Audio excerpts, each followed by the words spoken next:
You're listening to the weekly Bible lesson from the Plainfield Christian Science Church Independent, Plainfield, New Jersey, the United States of America. This is the lesson for Sunday, February 24, 2019. Subject, Mind. The golden text is from Psalms. I will instruct thee and teach thee in the way which thou shalt go. I will guide thee with mine eye. Responsive reading, Isaiah. Strengthen ye the weak hands, and confirm the feeble knees. Say to them that are of a fearful heart, Be strong, fear not. Then the eyes of the blind shall be opened, and the ears of the deaf shall be unstopped. Then shall the lame man leap as an hart, and the tongue of the dumb sing. For in the wilderness shall waters break out, and streams in the desert. And the parched ground shall become a pool, and the thirsty land springs of water. And an highway shall be there, and a way, and it shall be called the way of holiness. And the ransomed of the Lord shall return, and come to Zion with songs and everlasting joy upon their heads. They shall obtain joy and gladness, and sorrow and sighing shall flee away. The Bible, Proverbs.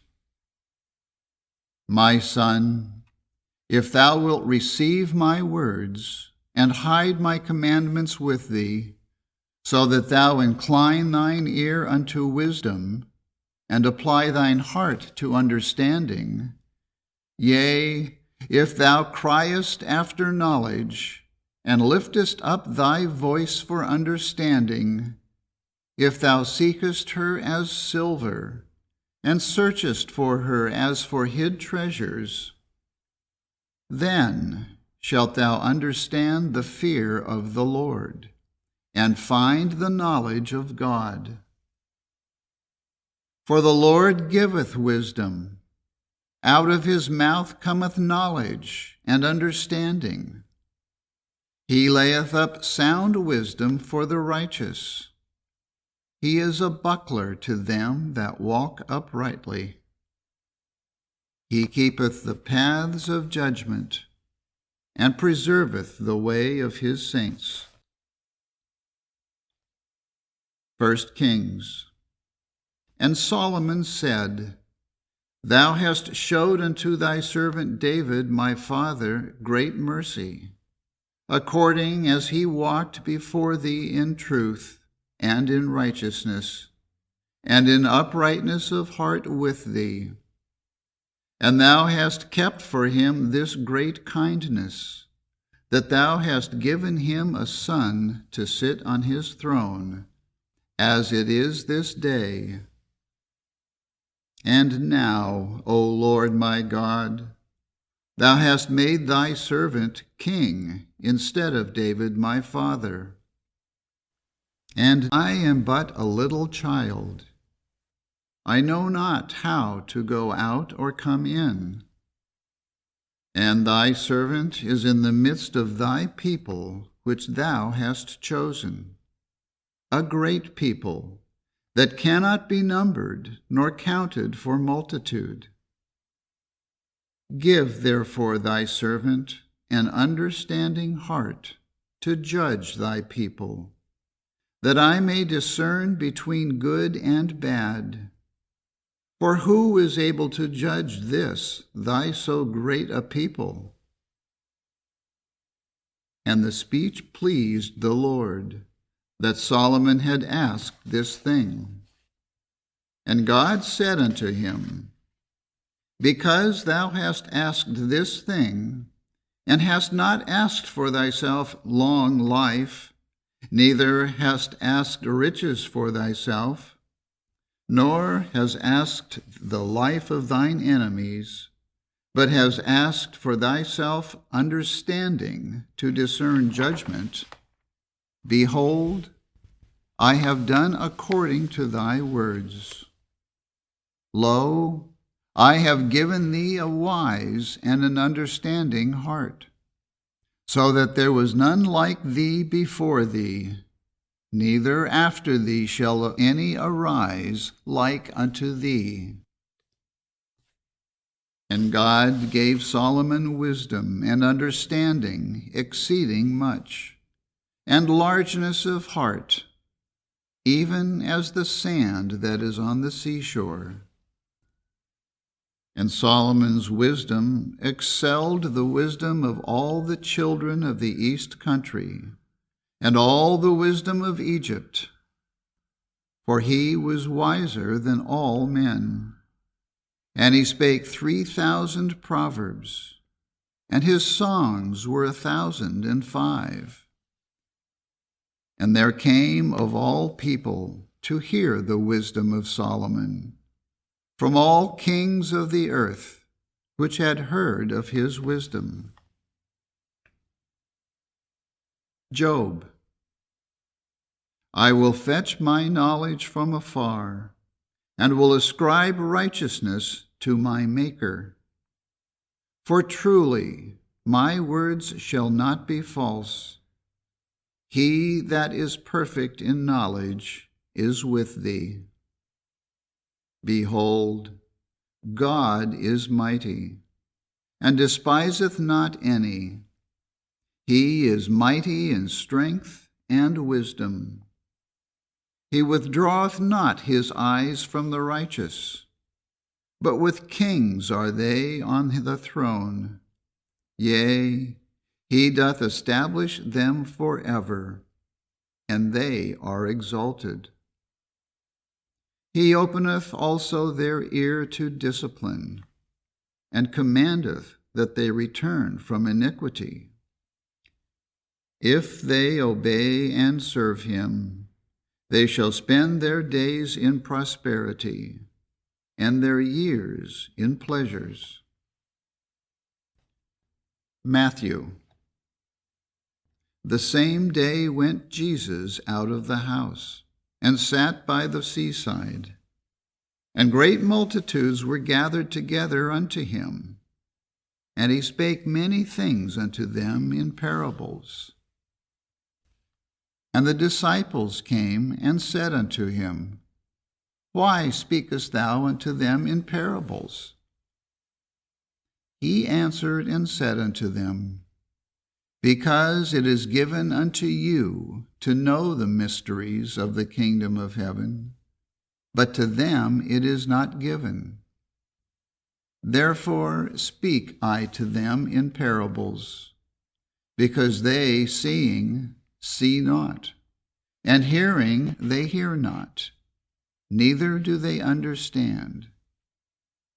For this people's heart is waxed gross, and their ears are dull of hearing, and their eyes they have closed, lest at any time they should see with their eyes, and hear with their ears, and should understand with their heart, and should be converted, and I should heal them. But blessed are your eyes, for they see, and your ears, for they hear. Mark. And they bring unto him one that was deaf, and had an impediment in his speech, and they beseech him to put his hand upon him. And he took him aside from the multitude, and put his fingers into his ears, and he spit and touched his tongue. And looking up to heaven, he sighed, and saith unto him, Ephphatha, that is, be opened. And straightway his ears were opened, and the string of his tongue was loosed, and he spake plain. Isaiah. Is it not yet a very little while, and Lebanon shall be turned into a fruitful field, and the fruitful field shall be esteemed as a forest? And in that day shall the deaf hear the words of the book, and the eyes of the blind shall see out of obscurity and out of darkness. The meek also shall increase their joy in the Lord, and the poor among men shall rejoice in the Holy One of Israel. They also that erred in spirit shall come to understanding, and they that murmured shall learn doctrine.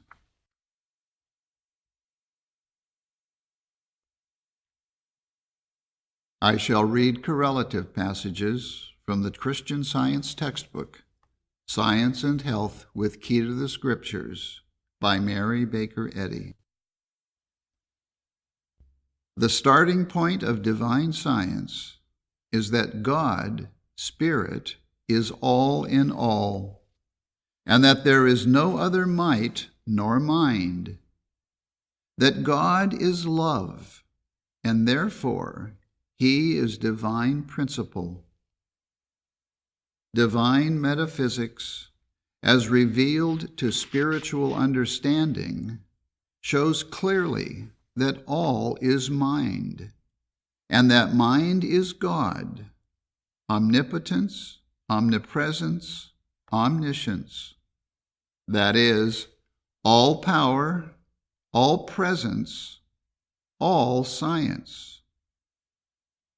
Hence, all is in reality the manifestation of mind. Mind, the only I or us, the only spirit, soul, divine principle, substance, life, truth, love, the one God. Not that which is in man, but the divine principle or God, of whom man is the full and perfect expression. Deity, which outlines, but is not outlined. Mind alone possesses all faculties, perception, and comprehension. Therefore, mental endowments are not at the mercy of organization and decomposition. Otherwise, the very worms could unfashion man. If it were possible for the real senses of man to be injured, soul could reproduce them in all their perfection. But they cannot be disturbed nor destroyed, since they exist in immortal mind, not in matter.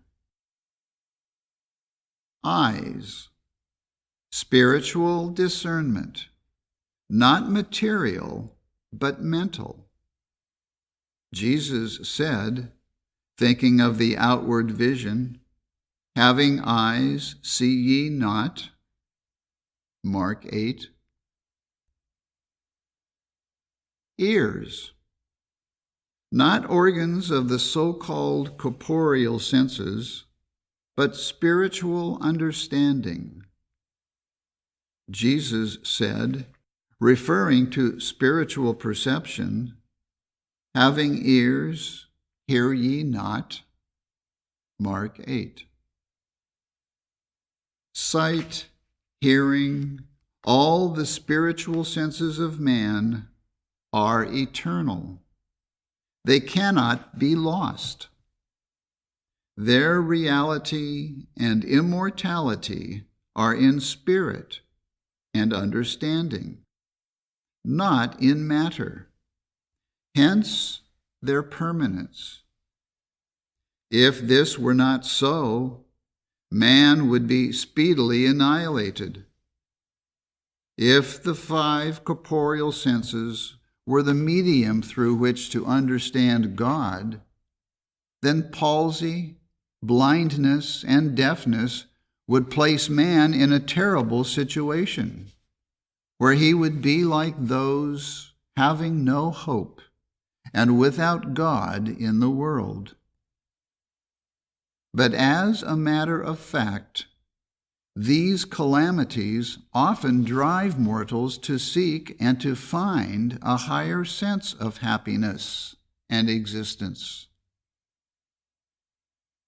When Jesus declares that the light of the body is the eye, he certainly means that light depends upon mind, not upon the complex humors, lenses, muscles, the iris and pupil, constituting the visual organism. According to Christian Science, the only real senses of man are spiritual, emanating from divine mind. Thought passes from God to man, but neither sensation nor report goes from material body to mind. The intercommunication is always from God to his idea man. Matter is not sentient and cannot be cognizant of good or of evil, of pleasure or of pain. Man's individuality is not material. This science of being obtains not alone hereafter in what men call paradise, but here and now. It is the great fact of being for time and eternity. The unreality of the claim that a mortal is the true image of God is illustrated by the opposite natures of spirit and matter, mind and body. For one is intelligence, while the other is non-intelligence. The time has come for a finite conception of the infinite and of a material body as the seat of mind to give place to a diviner sense of intelligence and its manifestations, to the better understanding that science gives of the supreme being, or divine principle and idea. As mortals reach, through knowledge of Christian Science, a higher sense, they will seek to learn not from matter, but from the divine principle God, how to demonstrate the Christ, truth, as the healing and saving power. It is the prerogative of the ever-present divine mind, and of thought which is in rapport with this mind, to know the past, the present, and the future.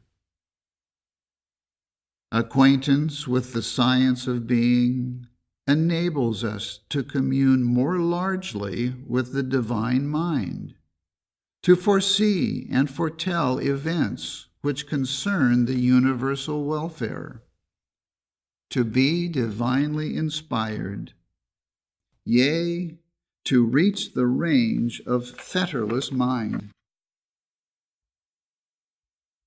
To understand that mind is infinite, not bounded by corporeality, not dependent upon the ear and eye for sound or sight, nor upon muscles and bones for locomotion, is a step towards the mind science by which we discern man's nature and existence. It should be thoroughly understood that all men have one mind, one God and Father, one life, truth, and love. Mankind will become perfect in proportion as this fact becomes apparent. War will cease, and the true brotherhood of man will be established. Having no other gods, turning to no other but the one perfect mind to guide him, man is the likeness of God, pure and eternal, having that mind which was also in Christ. God is the creator of man, and the divine principle of man remaining perfect, the divine idea or reflection, man, remains perfect. Man is the expression of God's being. If there ever was a moment when man did not express the divine perfection, then there was a moment when man did not express God, and consequently a time when deity was unexpressed, that is, without entity. The relations of God and man, divine principle and idea, are indestructible in science. And science knows no lapse from nor return to harmony, but holds the divine order or spiritual law in which God and all that he creates are perfect and eternal, to have remained unchanged in its eternal history. There is more Christianity in seeing and hearing spiritually than materially. There is more science in the perpetual exercise of the mind faculties than in their loss. Lost they cannot be, while mind remains. The apprehension of this gave sight to the blind and hearing to the deaf centuries ago, and it will repeat the wonder.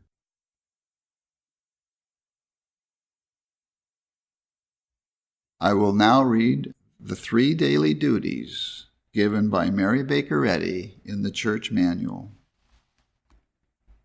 Daily Prayer. It shall be the duty of every member of this church to pray each day, Thy kingdom come. Let the reign of divine truth, life, and love be established in me, and rule out of me all sin. And may thy word enrich the affections of all mankind and govern them. A rule for motives and acts. Neither animosity nor mere personal attachment should impel the motives or acts of the members of the Mother Church. In science, divine love alone governs man, and a Christian scientist reflects the sweet amenities of love in rebuking sin, in true brotherliness, charitableness, and forgiveness. The members of this church should daily watch and pray to be delivered from all evil, from prophesying, judging, condemning, counseling, influencing, or being influenced erroneously. Alertness to duty. It shall be the duty of every member of this church to defend himself daily against aggressive mental suggestion, and not be made to forget nor to neglect his duty to God, to his leader, and to mankind. By his works he shall be judged, and justified or condemned.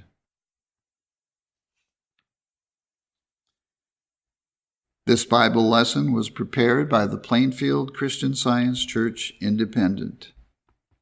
It is comprised of scriptural quotations from the King James Bible and correlative passages from the Christian Science textbook, Science and Health with Key to the Scriptures, by Mary Baker Eddy. For more information, please visit our website, plainfieldcs.com. Thank you for listening, and have a blessed day.